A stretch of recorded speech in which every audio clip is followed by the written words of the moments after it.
Hi brother, how are you?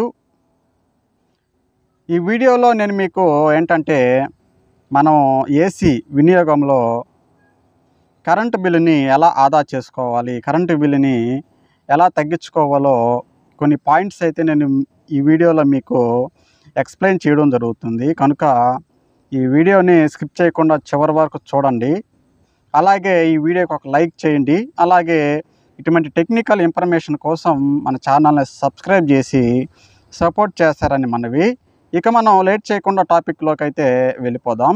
మనకు ఏసీలో చూసుకున్నట్లయితే కరెంటు బిల్ అనేది మ్యాక్సిమం రావడం జరుగుతుంది. సో దీనికి గల కారణము ఏంటంటే మనకు ఏసీ విభాగంలో మనకు ఇండోర్ యూనిట్ అలాగే అవుట్డోర్ యూనిట్ అని 2 యూనిట్స్ ఉండడం జరుగుతుంది. అయితే మనకు అవుట్డోర్ యూనిట్లో కంప్రెసర్లో ఒక మోటార్ ఉండడం జరుగుతుంది. అలాగే ఇండోర్ యూనిట్లో ఒక మోటారు ఉండడం జరుగుతుంది అన్నమాట. అందువల్ల మనకు మ్యాక్సిమము కరెంటు బిల్ అనేది రావడం జరుగుతుంది.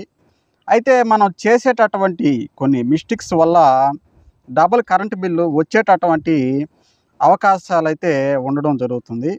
సో ఆ మిస్టేక్స్ ఏంటో నేను ఇప్పుడు మీకు ఎక్స్ప్లెయిన్ చేస్తాను. ఫస్ట్ పాయింట్ చూసుకున్నట్లయితే ఏసీని కొంతమంది ఏంటంటే ఏసీ వినియోగంలో ఏసీ యొక్క టెంపరేచర్ని 20 కంటే 18 డిగ్రీలకి తగ్గిస్తూ ఉంటారన్నమాట. సో ఇలా తగ్గించడం వలన ఏసీ యొక్క టెంపరేచర్ని మనకు కరెంటు బిల్లు ఎక్కువ వచ్చేటటువంటి అవకాశం ఉంటుందన్నమాట. మనం ఏసీ వినియోగంలో ఏసీ యొక్క టెంపరేచర్ని 24 డిగ్రీల నుంచి 26 డిగ్రీల లోపల ఏసీ యొక్క టెంపరేచర్ని ఉంచినట్లయితే మనకు కరెంటు బిల్లు ఆదా అయ్యేటటువంటి అవకాశము ఉంటుంది. ఇంకా సెకండ్ పాయింట్ చూసుకున్నట్లయితే మనకు ఇన్స్టాలేషన్లో పొరపాట్లు అంటే మన రూముకి తగ్గ ఏసీని ఎంచుకోకపోవడం కావచ్చు. అలాగే మనం ఇన్స్టాలేషన్లో కొన్ని మిస్టేక్స్ జరగడం వల్ల కావచ్చు.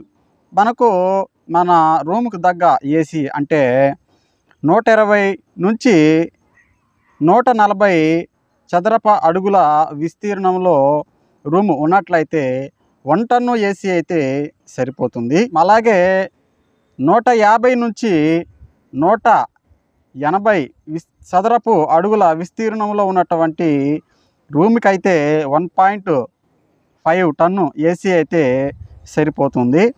అలా కాకుండా 180 నుంచి 240 చదరపు అడుగులు విస్తీర్ణంలో ఉన్నటువంటి రూమ్కి అయితే 2 టన్ను ఏసీ అయితే సరిపోతుంది అన్నమాట.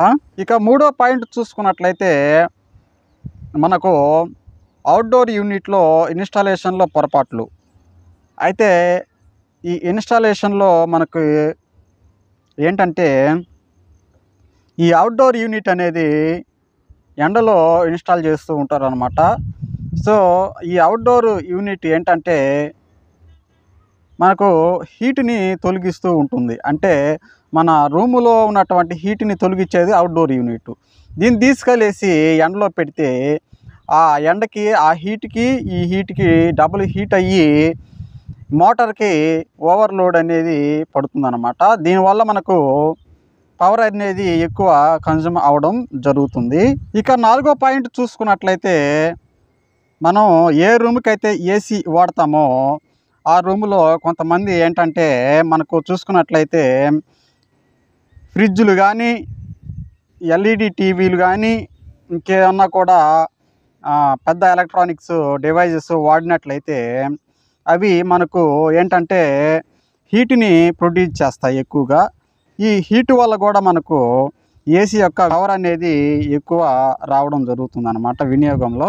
ఇక ఐదో పాయింట్ చూసుకున్నట్లయితే ఇండోర్ యూనిట్ని 6 నెలలకు ఒకసారి water service plus full service చేయించాల్సి ఉంటుంది. అలాగే మనకు అవుట్డోర్ యూనిట్ని కూడా మనము water service plus full service 6 నెలలకు ఒకసారి చేయించాల్సి ఉంటుంది.